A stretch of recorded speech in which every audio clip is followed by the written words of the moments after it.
அங்கே குண்டு விழுகிறது, இத்தனை பள்ளிக்கூடத்தில் குண்டு போட்டாங்க, இத்தனை பேர் செத்து போயிட்டாங்க, 160 பேர் செத்து போயிட்டாங்க என்றெல்லாம் செய்திகள் வந்து கொண்டே இருக்கிறது. இஸ்ரேலுக்குள் ஹமாஸ் தீவிரவாதிகளை அனுப்பி இஸ்ரேலுக்குள் 600 பேரை சுட்டுக் கொன்று 300 பேரை கடத்தி கொண்டு போனார்கள் ஹமாஸ் தீவிரவாதிகள்.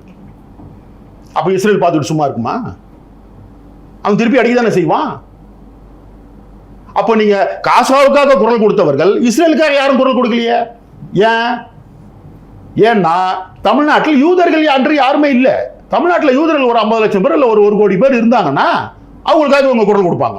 ஏன்னா இவங்க ஓட்டு வேணுங்கிறதுக்காக. ஆனா முஸ்லிம்கள் இருக்காங்க, அதனால இவங்க இஸ்ரேலுக்காக குரல் கொடுக்கல.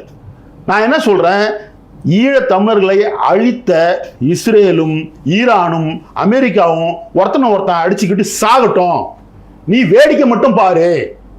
இவனுக்கு ஆதரவாக குரல் கொடுக்குறேன், அவனுக்கு ஆதரவாக குரல் கொடுக்குறேன்னு பண்ணிட்டு இருக்காத. எங்க மக்களை கொன்று குவித்தவர்கள் இன்றைக்கு அதனுடைய கர்ம பலனை அனுபவித்துக் கொண்டிருக்கிறார்கள். உங்க நிழல் உங்க கூட தான் வரும்.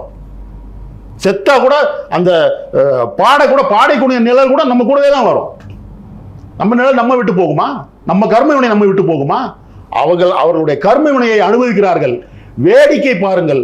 அதை விட்டு நான் ஈரானுக்கு ஆதரவாக போராடுகிறேன், அமெரிக்க ஏகாதிபத்தியத்துக்கு எதிராக போராடுகிறேன் என்றெல்லாம் வந்து மக்களை ஏமாற்றாதீர்கள் என்பதுதான் இங்கே ஈரானுக்கு ஆதரவாக போராட்டம் நடத்தி கொண்டிருக்கக்கூடியவர்களுக்கு நான் வைக்கிற கோரிக்கை.